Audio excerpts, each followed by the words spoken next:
Hi అండి, good morning. మా బావ నైట్ డ్యూటీ చేసుకొని మార్నింగ్ 6:30కి వచ్చారు.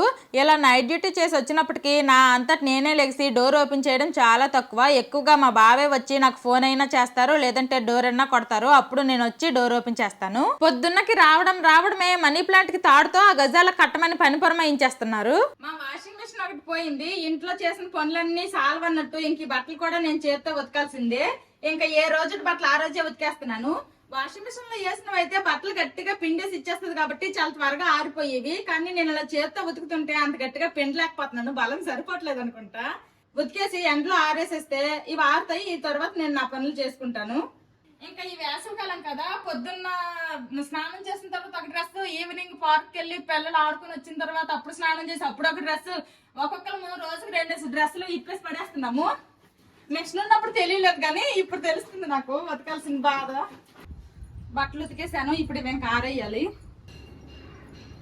మా ఇంటి పైన వర్క్ చేస్తున్నారు. నేను బట్టలు ఆరేస్తుంటే ఇంక సిమెంట్ పని అవుతుంది, కింద సిమెంట్ పడుతుంది, బట్టలు ఆరేయొద్దని చెప్పారు. ఎలాగో ముందే చెప్పారు కాబట్టి సరిపోయింది, లేదంటే రెండోసారి బట్టలు ఉతకాల్సి వచ్చేది. ఇంకా మా వెనకాల గార్డెన్లో అయితే బట్టలు ఆరేస్తాను. మార్నింగ్ టైంలో అయితే ముందు గార్డెన్లోనే బాగా ఎండ తగులుతుంది, రెండో పూటకల్లా వెనకాల గార్డెన్లోకి ఎండ వస్తుంది. ఆరిన టైంకి ఆరిని అనేసి నేడుకున్నా సరే మా వెనకాల గార్డెన్లోనే బట్టలన్నీ ఆరేస్తాను. నేను ఇప్పుడు Agaro hand held garment steamer గురించి చెప్తాను. ఇది సిగ్నిఫై మోడల్, 1 year వారంటీతో వస్తుంది. ఇందులో మనకి 2 హ్యాండ్ గ్లౌజెస్ వచ్చాయి. ఇది మెయిన్ డివైజ్ స్టీమర్. ఈ స్టీమర్ కి అటాచ్ చేసుకోవడానికని 2 హెడ్స్ వచ్చాయి. ఒకటి బ్రష్ హెడ్, ఇంకోటి lint head. Main device head ceramic coated తో వచ్చింది. ఇక్కడ ఈ బ్లూ కలర్ బటన్ ఏమో ఆన్ ఆఫ్ బటన్. ఈ కింద ఇంకో బటన్ కనిపిస్తుంది కదా, అది క్లిక్ చేస్తే వాటర్ ట్యాంక్ అనేది బయటకు వస్తుంది. 260 ml వాటర్ ట్యాంక్ వచ్చింది. వాటర్ లెవెల్స్ కూడా ఎంత వరకు వేసుకోవాలి ఏంటి అనేది చాలా క్లియర్ గా మినిమం మాక్సిమం అని అయితే ఇచ్చారు. ఆన్ చేసిన 40 seconds లోనే స్టీమ్ రావడం స్టార్ట్ అవుతుంది. ఫస్ట్ మా పిల్లల కోట్ అయితే ఐరన్ చేశాను. ముడతలు ఉగ్గులు అన్ని కూడా పోగొట్టి ఐరన్ చాలా ఫాస్ట్ గా అయిపోతుంది. ఈ గార్మెంట్ స్టీమర్ తో సిల్క్, కాటన్, వూలు అన్ని ఫ్యాబ్రిక్స్ ని ఐరన్ చేసుకోవచ్చు. ఆన్ చేసినప్పుడు ఇలా బ్లూ కలర్ లైట్ అనేది వెలుగుతుంది. వాటర్ లెవెల్స్ అనేవి మినిమం కన్నా తగ్గిపోతే బ్లూ కలర్ లైట్ అనేది ఆఫ్ అయిపోతుంది. అప్పుడు మనం మళ్ళీ వాటర్ ని ఫిల్ చేసుకోవాలి. చాలా హీట్ ని ఇది ప్రొడ్యూస్ చేస్తుంది, అందుకే మనకి సేఫ్టీగా హ్యాండ్ గ్లౌజెస్ ఇచ్చినట్టున్నారు. మా పిల్లల కోట్ అయితే చాలా ఫాస్ట్ గా ఐరన్ అయిపోయింది. తర్వాత నా డ్రెస్ ఐరన్ చేద్దామని స్టీమర్ కి బ్రష్ హెడ్ ని అటాచ్ చేశాను. నా డ్రెస్ చూడండి ముడతలుగా ఎలాగుందో. మొన్న ట్రిప్ కి వెళ్ళినప్పుడు ఈ డ్రెస్ కి పెయింట్ అంటించుకున్నాను కదా, నేను ఇంటి దగ్గర ఉతికాను పోలేదు. డ్రై క్లీనింగ్ ఇచ్చినా సరే అక్కడ అవదనేశారు, ఇంకా మరక అలానే ఉండిపోయింది. ఈ స్టీమర్ తో మనము నార్మల్ ఐరన్ బాక్స్ లాగా ఇలా కింద పెట్టి అయితే చేయలేమన్నమాట. ఇలాగ ఏదైనా హ్యాంగర్ పెట్టే చేసుకోవాలి స్ట్రైట్ గా. ఇంక ఇది చూడండి, ఒక్కసారి ఇలా పామితే చాలు మొత్తము కూడా ఉగ్గులు మడతలు అన్ని పోయి చాలా నీట్ గా వచ్చేస్తుంది. ఈ డ్రెస్ కూడా ఐరన్ చేయడం అయిపోయింది. ఈ స్టీమర్ తో ఇలాంటి నార్మల్ డ్రెస్ లే కాకుండా ఎంబ్రాయిడరీ వర్క్ ఉన్నవి కూడా ఐరన్ చేసుకోవచ్చు. ఇప్పుడు నా దగ్గర ఉన్న ఈ వర్క్ బ్లౌజ్ కి ఐరన్ చేయాలనుకుంటున్నాను. అందుకు ఈ బ్రష్ హెడ్ ని తీసేసి లింట్ హెడ్ ని అటాచ్ చేసుకున్నాను. నార్మల్ ఐరన్ బాక్స్ తో ఇలాంటి వర్క్ బ్లౌజులు, వర్క్ శారీస్ ఐరన్ చేయలేము కదా, కానీ ఈ గార్మెంట్ స్టీమర్ తో మాత్రము ఇలాంటి వర్క్ ఉన్న బ్లౌజులు కూడాను ఐరన్ చేసుకోవచ్చు. వర్క్ కి ఎటువంటి డ్యామేజ్ లేకుండా చాలా నీట్ గా ఐరన్ అయిపోతుంది. ఈ గార్మెంట్ స్టీమర్ తో ఎలాంటి బట్టలైనా చాలా ఈజీగా ఫాస్ట్ గా ఐరన్ అయిపోతున్నాయి. ఇదైతే నాకు చాలా బాగా నచ్చింది. ఇది అమెజాన్ లో అవైలబుల్ గా ఉంది. దీని లింక్ నేను డిస్క్రిప్షన్ లో ఇస్తాను, ఒకసారి చెక్ చేయండి. ఆల్రెడీ అన్నం వండేసాను. ఈ రోజుకైతే ఆనపకాయ నువ్వుల పొడితో కూర వండాలనుకుంటున్నాను, చారు పెడతాను. ఈ ఆనపకాయతోనే కాదు, బీరకాయతో కూడా నువ్వుల పొడేసి ఇలా కూరలా వండొచ్చు, చాలా బాగుంటది. ఆనపకాయ మొత్తము వండేస్తే కూర ఎక్కువైపోద్దని సగమే వండాను. అప్పుడు ఎప్పుడో షార్ట్ వీడియోలో ఆనపకాయ నువ్వుల పొడి కూర వండినట్టే ఉన్నాను. మరి మీలో ఎంతమందికి ఆనపకాయ నువ్వుల పొడి కూర తెలుసో కామెంట్ చేయండి. ఈ ఆనపకాయ నువ్వుల కూరకి ముందు నువ్వులు ఫ్రై చేసుకొని ఇది పొడి చేసుకోవాలి. నువ్వులు మా అమ్మల ఇంటి నుంచి తీసుకొచ్చాను. నువ్వులు వేపేటప్పుడు మాత్రము చాలా జాగ్రత్తగా వేపుకోవాలి, కాసేపట్లో మాడిపోతాయి. నువ్వులు వేగిపోయి ఇంకా తీసేసుకుంటున్నాను. ఇవి చల్లగా అయిన తర్వాత మిక్సీ పట్టుకోవాలి. ఇంకెందులోనే ఇప్పుడు కూర కూడా కంటిన్యూగా వండేస్తాను. ఆల్రెడీ కూరకు కావాల్సిన ఉల్లిపాయలు, పచ్చిమిరపకాయలు, వెల్లుల్లి, కరివేపాకు అన్ని రెడీ చేసుకున్నాను. ఇంకా కూర వండేయడమే. ఫస్ట్ ఆవాలు, జీలకర్ర వేసుకోవాలి.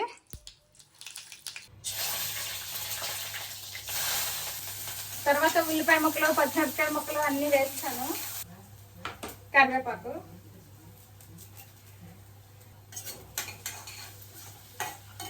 తాలింపు వేగిపోయింది. ఇప్పుడు ఇంకా కట్ చేసుకుని సొరకాయ ముక్కలు వేసుకుంటున్నాను.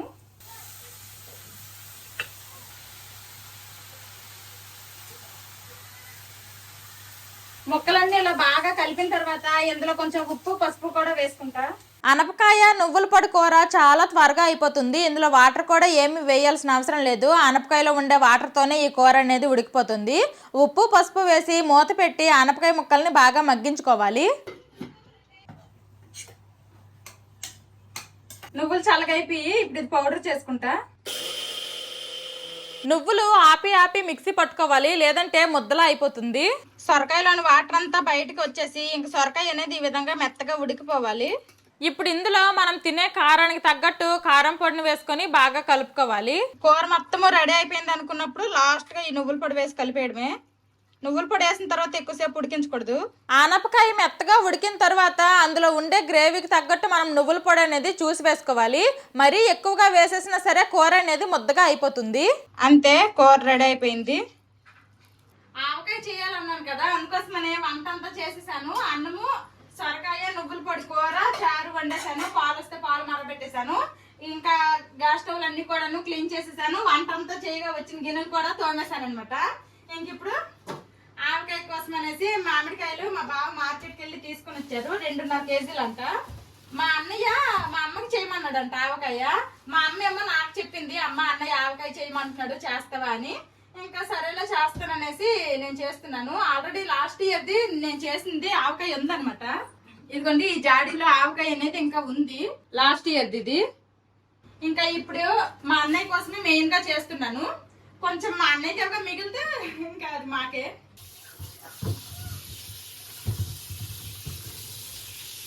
కేజీ మామిడికాయలు 45 రూపాయలు అంట. మేము 2.5 కేజీలు తీసుకున్నాము. ఇంకా మామిడికాయలు అన్ని కడిగేసాను కదా, ఇప్పుడు ఇవన్నీ ముక్కలుగా కోసుకోవాలి. ఇక్కడ మార్కెట్లో మన సైడ్ లాగా ముక్కలుగా ఏమి కోయరు. మా దగ్గర కూడా కత్తిపేటలో పెద్ద పెద్దవి ఏమీ లేవు. ఇంకా కూరగాయలు కోసుకునే చాకుతోనే నేను ఇప్పుడు కుస్తీలు పట్టాలి. ఈ మామిడికాయకి ఎక్కడ తడేమీ లేకుండా నీట్ గా తుడుచుకోవాలి. ఏం చేస్తుందమ్మా? ఏం పిక్కలు? ఆవకాయ. ఆవకాయ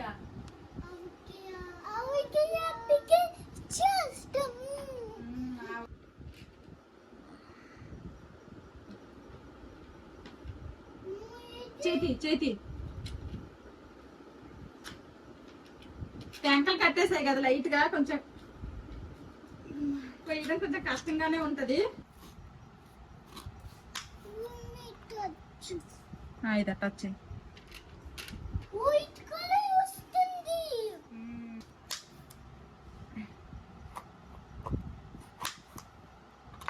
ఇదిగోండి. ఇంకెందులో వైట్ కలర్ లేయర్ లాగా కూడా ఒకటి ఉంటది, అది కూడా తీసేయాలి నీట్ గా. ఇదిగోండి ఇలాంటిది. ఇదిగోండి ఇలాగా ప్రతి మొక్కకి ఒక చిన్న ట్యాంక్ వచ్చేలా కోసుకోవాలి. ఇది కొయ్యాలి. ఇంకా ప్రతి మామిడికాయ మొక్కకి ఒక చిన్న ట్యాంక్ వచ్చేలాగా మనం ఇంట్లో రెగ్యులర్ గా వాడుకునే చాకులతో కొయ్యడము చాలా కష్టము. ఇప్పుడు కన్నా లాస్ట్ ఇయరే ఎక్కువ మామిడికాయలతో ఎక్కువ ఆవకాయ చేశాను. అప్పుడు కూడాను సేమ్ ఇదే చాకుతోనే కోసా అనమాట. అప్పుడు ఎలా కోస్తానో ఏంటో కానీ ఇప్పుడు సగం మామిడికాయలు కోసేసరికి నా చేతులు ఫుల్గా నొప్పి వచ్చేసాయి. ఇంకా నా వల్ల కాదని మా బావకి చెప్తే మా బావ ఇంకా మామిడికాయలతో కుస్తీ పడదామని రంగంలోకి దిగారు. మా పిల్లలకి పళ్ళకు ఒక చోట వండనరా అన్నా సరే వండలేకపోతున్నారు. కాళ్ళు అస్సలు నిలవనమాట. ఇంకా మధ్యలో లెగిసి వాళ్ళు ఆడుకోవడానికని కారు బొమ్మలు కూడా తీసుకుని వచ్చారు. ఎలాగోలా మిగిలిన మామిడికాయలన్నింటినీ మా బావ కంప్లీట్ చేస్తారు. మా బావ అలా కట్ చేస్తూ ఉంటే ప్రతి మామిడికాయకి ఆ టెంక అలాగే అందులో ఉండే పొర లాంటిది నేను తీసేసాను. మామిడికాయ ముక్కలన్నీ కొయ్యడం అయిపోయాయి. మాకు వీలైనంత వరకు అన్ని ముక్కలు ఒకే సైజులో ఉండేలాగా కొయ్యడానికి ట్రై చేసాము. ఆవకాయ కోసమని ఆవాలు అలాగే గడ్డుప్పు ఎండలో పెట్టుకున్నాను, తడేం అక్కడన్నా ఉంటే ఆరిపోతుందని. ఇంకా ఇవైతే నేను ఇప్పుడు మిక్సీ పట్టుకుంటా.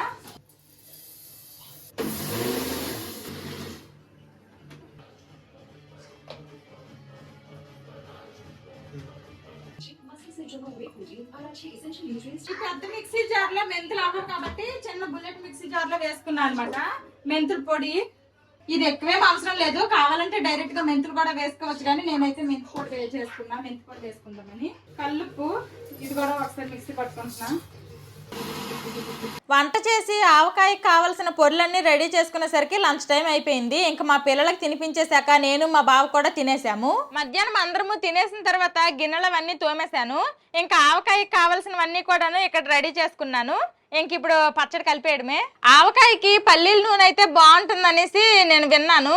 ఇంక అందుకోసమని ఇక్కడ మార్కెట్లో చాలా ట్రై చేసాము, కానీ ఎక్కడ కూడాను మాకు ఈ పల్లీల నూనె అయితే దొరకలేదు. మా ఆయన అమెజాన్ లో ఆర్డర్ చేశారు, లీటర్ 300 పడింది. ఫస్ట్ మామిడికాయ ముక్కలు ఎన్ని అవుతాయి ఏంటో ఈ కప్పుతో అయితే కొలుసుకుంటున్నాను. ఇందులో వేయమ్మా మామిడికాయ ముక్కలు, ఇందులో అన్ని. నువ్వు కూడా వేస్తావా? Come this side. ఏయ్ చాలు, 1 కప్పు. మళ్ళీ ఎత్తండి ఇవన్నీ ఇందులోకి. దీంతో కరెక్ట్గా 2 కప్పులు అయినట్టే, కొంచెం ఎక్స్ట్రా అయ్యాయి. ఓకే, ఈ కొన్ని ముక్కలకి ఇంకేం కొలుస్తాంలేండి. ఇంకా మా వాళ్ళు ఫుల్గా ఎత్తేస్తున్నారు. ఈ గిన్నెతో 2 గిన్నెలు అయినట్టే. మనం ఏ గిన్నెతో అయితే మామిడికాయ ముక్కలు కొలుసుకున్నామో, ఇంకా ఉప్పు, ఆవపిండి, కారం అన్నీ కూడాను అదే గిన్నెతో కొలుసుకోవాలి. మళ్ళీ ఇవి కింద వేసేస్తున్నా క్లాత్లో. వీటితో 2 కప్పులు అయ్యాయి కాబట్టి 1/4 కప్పు ఇంకా కల్లుప్పుని ఇలా మిక్సీ పట్టుకున్నాను కదా, ఇది వేసుకుంటున్నాను. 1/4 కప్పు ఉంటుంది. తక్కువైనా సరే ఉప్పు వేసుకోవచ్చు, కానీ ఎక్కువైతే తీయలేము. ఇంక నేను ఇది ఫస్ట్ వేసుకుంటున్నా ఉప్పు. నెక్స్ట్ ఇందులోనే ఆవపిండి కూడాను 1/4 కప్పు వేసుకుంటున్నా. 1/4 కప్పు ఉంటుంది. ఇంకా ఈ వెల్లుల్లి రబ్బలు ఇన్నే వేయాలని ఏమీ లేదు, మనకి ఎన్ని నచ్చితే అన్ని వేసుకోవచ్చు. నేనైతే ఇన్ని ఒలుసుకున్నా. చెప్పమ్మా. ఇంక ఇది మెంతిపిండి ఒక 2 స్పూన్లు ఉంటే, ఒక 2 స్పూన్లు వేసుకుంటే సరిపోతుంది, ఎక్కువ అవసరం లేదు. మరి అదే కారం పొడి అంటే. కారం పొడి మాత్రము 1/2 కప్పు వరకు వేసుకుంటున్నాను. లాస్ట్ ఇయర్ సేమ్ కొలతలతోనే నేను చేశాను అనమాట ఆవకాయ, చాలా బాగా వచ్చింది. అందుకోసమనే ఈసారి కూడా సేమ్ మెజర్మెంట్సే ఫాలో అయిపోతున్నా. లాస్ట్ ఇయర్ కాకపోతే సన్ఫ్లవర్ నూనెతో చేస్తాను, ఈసారి మాత్రము ఇంకా పల్లీల నూనెతో చేస్తున్నా. టేస్ట్ ఎలాగుంటుందో ఇంక చూడాలి. ఇదిగోండి 1/2 కప్పు ఉంటుంది. ఇవన్నీ కూడాను ఇప్పుడు ఫస్ట్ మిక్స్ చేసుకుందాము. అమ్మ నేను టేస్ట్ చేయను, సో స్పైసీ. నువ్వు టేస్ట్ చేస్తావా? ఇంక ఇదిగోండి ఇలాగా అన్నీ కలిసేంత వరకు కలుపుకోవాలి. ఇంకా ఫస్ట్ 1 కప్పులో ఆయిల్ వేసుకుంటున్నాను. ఇలా ఆయిల్ వేసుకొని ఫస్ట్ మామిడికాయ ముక్కలు ఆయిల్లో ముంచిన తర్వాత మసాలాలో ముంచుకొని వేసుకుంటే ఆ మామిడికాయ ముక్క అనేది త్వరగా మనకి మెత్తబడకుండా ఉంటుంది. స్లోగా వేయాలి, ఓకే? తుల్లిపోద్ది ఆయిల్ కాకపోతే. అలాగా కొంచెం స్లోగా వేయాలి, ఓకే? ఒక్కొక్కటి వేస్తే తెల్లారిపోద్దమ్మా, నేను కూడా వేస్తాను. ఇంకా ఇలాగా మామిడికాయ ముక్కలన్నీ వేసిన తర్వాత ఆయిల్లో బాగా కలుపుకోవాలి. ఇప్పుడు ఈ మామిడికాయ ముక్కల్ని మనం ముందుగా రెడీ చేసుకున్నాం కదా, ఈ కారపొడిలో వేసుకోవాలి.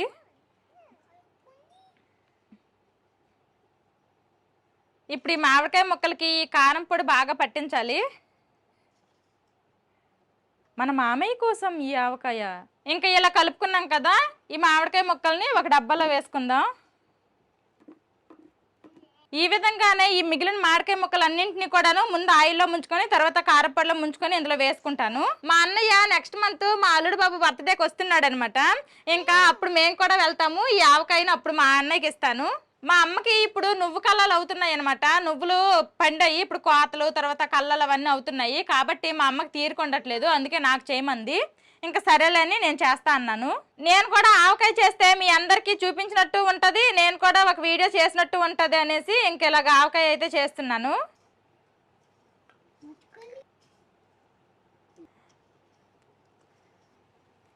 మా అన్నయ్య ఆర్మీ కాబట్టి ఎంత పెద్ద పెద్ద డబ్బాలు చేసి ఇచ్చినా సరే అక్కడ ఫ్రెండ్స్ అందరూ కలిపేసి మధ్యలో డబ్బా పెట్టుకొని కూర్చొని తినేస్తారు కాబట్టి చాలా త్వరగానే అయిపోతుంది. నువ్వు ఆర్మీ అవుతావా? ఓకేనమ్మా, అవుదు. మా ఓడు గంటకు ఒకటి అవుతాను అంటాడు, మరి పెద్ద అయితే ఏమవుతాడో ఏమో. మరి ఏది గుర్తొస్తే అదే అయిపోతాను అంటాడు. ఒక క్షణానికి పోలీసు, ఒక క్షణానికి డాక్టరు, ఇప్పుడేమో ఆర్మీ అయిపోతాడంట. అయిపోయింది. మరి దగ్గరకు వచ్చే రోయ్ కారపొడిది మండిపోద్ది. ఈ మామిడికాయ ముక్కలకి కరెక్ట్ గా కారం పొడి కూడా సరిపోయింది, ఏమీ ఎక్కువ అవ్వలేదు తక్కువ అవ్వలేదు. లాస్ట్ ఇయర్ అయితే 4 గిన్నెలతో చేసా అనమాట, దీనికంటే కొంచెం చిన్న కప్పే. ఈసారి మాత్రం 2 కప్పులే అయ్యింది. లాస్ట్ ఇయర్ కూడాను మా పిల్లలతోనే ఇంకా ఆవకాయ చేసా అనమాట. లాస్ట్ ఇయర్ మనం ఆవకాయ ఎక్కడ చేసామమ్మా, గుర్తుందా నీకు? లాస్ట్ ఇయర్ ఆవకాయ ఎక్కడ చేసాము? గుర్తుంది. వెనకాల ఒక చాప వేసుకొని చాప మీద అన్ని అరేంజ్ చేసుకొని చేసుకున్నాము అనమాట ఆవకాయ. ఇంకా ఈ మిగిలిపోయిన ఆయిల్ కూడా ఇందులో వేసేస్తాను. ఈ ఆవకాయ చాలా ఈజీ, కరెక్ట్ మెజర్మెంట్స్తో వేసుకుంటే సరిపోద్ది. వంటరానాలు కూడా చేసివచ్చు. దీని మీద ఇంకొంచెం ఆయిల్ వేసుకుందాము. అలాగని ఇప్పుడే ముక్కలు ములిగినంత వరకు ఫుల్గా ఆయిల్ ఏం వేయాల్సిన అవసరం లేదు. 3 రోజులు అయితే ఈ మొత్తము కూడాను కాస్త కిందకి దిగిపోతుంది ఆవకాయ అనేది. అప్పుడు సరిపోతుందో సాలదాన్ని బట్టి అప్పుడు వేసుకోవచ్చు. ఇప్పుడే ఎక్కువ వేసేస్తే ఇంకా ఫుల్గా అయిపోతుంది. మధ్య మధ్యలో కలుపుకోవాలి. 3 రోజులకి ఇంకా ఆవకాయ రెడీ అయిపోతుంది. అప్పుడు ఆయిల్ పైకి తేలుతుంది. ఇంకా ఇప్పుడు ప్రస్తుతానికైతే ఆవకాయ కలపడం అయిపోయింది. ఇంకా మూత పెట్టేసి మధ్య మధ్యలో రేపు ఒకసారి ఎల్లుండి ఒకసారి గుర్తొస్తున్నప్పుడల్లాను కలుపుకోవాలి. పట్టుకో. అలా గూపేకూడదురా. ఆవకాయ పెట్టి 2 days అయిపోయింది. ఒకసారి కలుపుకుందాము. ఆయిల్ మొత్తము కూడాను పైకి తేలిపోయింది. తడేమీ లేకుండా ఎండుగున్న గరిటతో కలుపుకోవాలి.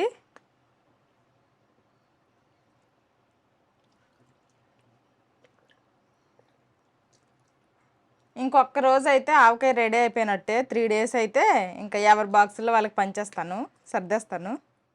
ఆవకాయ పచ్చడి కలిపిన 3 రోజులకి మళ్ళీ ఒకసారి కప్పు తీసి అయితే కలిపాను. కప్పు తీసేసరికి 3వ రోజుకి మంచి ఆవకాయ స్మెల్ అయితే వస్తుంది. ఇంకా ఆవకాయ అలా కలుపుతునేసరికి నా నోట్లో నీళ్ళు ఊరిపోయాయి. ఎప్పుడెప్పుడు తిందామా అనిపించింది. ఇంకా ఉప్పు కారాలు సరిపోయాయా లేదా అనేసి అయితే ఒకసారి చెక్ చేశాను. అన్నీ కూడాను చాలా బాగా సరిపోయాయి. ఇంకేమీ యాడ్ చేయాల్సిన అవసరమే లేదు. ఆవకాయ చేసినప్పుడే ఆవకాయ రెడీ అయిపోతే వేడివేడి అన్నంలో కలుపుకొని తిందాము అనుకున్నాము. కానీ అసలే సమ్మర్ కదా, ఇప్పుడు పచ్చడి మెతుకులు ఎందుకులే అని చక్కగా పకాల అన్నంలో పెరుగేసుకొని ఆవకాయతో తిన్నాము. ఈ సమ్మర్లో మార్నింగ్ టైం టిఫిన్ల కన్నా ఇలాగ పకాల అన్నంలో పెరుగన్నం వేసుకొని తింటే కడుపుకు చల్లగా ఉంటుంది, ఎక్కువ దాహం కూడా వేయదు. ఈ పకాల అన్నము ఆవకాయ కాంబినేషన్ కూడా చాలా బాగుంటుంది. మా పిల్లలకు కూడాను పచ్చళ్ళు అంటే కొంచెం ఇష్టమే. ఇంకా ముద్దకి కూడాను అమ్మ పచ్చడి అనుకుని అడిగి మరీ తిన్నారు. కొత్త ఆవకాయ కాబట్టి మామిడికాయ ముక్క కాస్త గట్టిగా ఉంది. టేస్ట్ అయితే చాలా బాగుందనమాట. అన్ని చాలా బాగా కుదిరాయి. నా చిన్నప్పుడు పకాలన్నంలో గెంజి వదిలేస్తే గెంజి తాగితే లావు కొప్పు వస్తుందని చెప్పేవాళ్ళు. నిజమే అనుకుని తాగేసేదాన్ని. ఇప్పుడేమో మా పిల్లలకి మీరు గెంజి తాగితే పెద్దోళ్ళు అయిపోతారని పట్టేస్తున్నాను. ఈ ఆవకాయ చేసింది మా అన్నయ్య కోసమే, కానీ ఉప్పు కారాలు చూద్దామని ఫస్ట్ మేమే టేస్ట్ చేస్తాము. పచ్చడి పెట్టిన రోజు నుండి 3 రోజుల వరకు కూడాను మధ్య మధ్యలో నాకు గుర్తొచ్చిన ప్రతిసారి నా ఎండు గరిటతో ఇలాగా పచ్చడి కింద మీద కలుపుతూనే ఉన్నాను. నేను ఈ పచ్చడి కలిపిన రోజుకి మామిడికాయ ముక్కలు ఈ డబ్బాకి 3/4 హైట్ ఉన్నాయి. ఇంకా 3 days అయ్యేసరికి మామిడికాయ ముక్కలు బాగా ఊరి ఇప్పుడు పచ్చడి డబ్బాకి సగం అయ్యింది. ఆల్రెడీ 3 days అయిపోయింది. మేము కూడా పెరుగన్నంతో తినేసాము. టేస్ట్ అయితే చాలా బాగుంది. ఇప్పుడు మెయిన్గా మా అన్నయ్య కోసం చేశాను కాబట్టి మా అన్నయ్యకి అయితే ఈ డొక్కులో వేసుకుని వెళ్తాను. ఇది పోయినసారి మేము సుప్పొండలు మా అమ్మ ఇందులో వేసి ఇచ్చిందనమాట. ఏ డొక్కైనా వదిలేస్తుంది, కానీ ఇలాంటి ప్లాస్టిక్ డొక్కులు మాత్రం ఇచ్చిందంటే తిరిగి తీసుకొని రా అంటది మా అమ్మ. ఇంక సరేలే మా అమ్మకి ఈ డొక్కు ఇచ్చేసినట్టు ఉంటుంది, పచ్చడి మా అన్నయ్య కోసం తీసుకెళ్ళిపోయినట్టు ఉంటుందని ఇంక ఇందులో వేసుకుంటున్నాను. మా అన్నయ్యకి ఎంత ఎక్కువ పచ్చడి ఇచ్చినా సరే అక్కడ ఫ్రెండ్స్ అందరూ కలిపి తింటారు కాబట్టి మధ్యలో పెట్టుకొని 10 మంది కూర్చుంటే సరే అయిపోద్ది. అందుకోసమనే కొంచెం పెద్ద డొక్కుతోనే ఇస్తున్నా. మా అన్నయ్య మొన్నటి వరకు పంజాబ్లో ఉండేవాడు. ఇప్పుడు యూపీకి ట్రాన్స్ఫర్ అయిందంట. ఇప్పుడు ఇంకా యూపీలో ఉంటాడు. ఇప్పుడు ఇలాగ ఉంది, కానీ కాసేపు ఆగితే మళ్ళీ ఆయిల్ అంతా పైకి తేలిపోతుంది. ఇది ఇప్పుడు ఆయిల్ అలగకుండా కారులో జాగ్రత్తగా తీసుకుని వెళ్ళాలి. నెక్స్ట్ కొంచెం మిగిలింది కాబట్టి మా అత్త వాళ్ళకి కూడా తీసుకుని వెళ్తాను ఈ డబ్బాతో. వాళ్ళు ఎక్కువ పచ్చళ్ళని తినరు. ఇప్పుడు ఒకసారి ఈ డబ్బాతో తీసుకుని వెళ్తాను. ఈ డబ్బాలన్నీ కూడాను తోమేసి తడేమీ లేకుండా ఎండలో బాగా ఆరబెట్టాను అనమాట. మళ్ళీ ఎక్కడ తడున్నా సరే పచ్చడి మొత్తం పాడైపోతుంది. ఆయిల్ ఏమీ లేకుండా మంచిగా తుడుచుకుంటున్నా. ఇది మా అత్త వాళ్ళకనమాట, ఇది మా అన్నయ్య వాళ్ళకి. ఇంకా మాకు కూడా కొంచెం మిగిలింది. ఇంకేదో ఒకటి డొక్కు మళ్ళీ తోమి ఎండలో పెట్టి ఇదే డొక్కులోకి వేసేసి ఈ డొక్కు ఇంకా ఖాళీ చేసేయడమే. ప్రజెంట్ అయితే ఇలాగా తోమి ఆరబెట్టిన డొక్కు లేదు, ఇది తర్వాత వేస్తాను. Bye bye.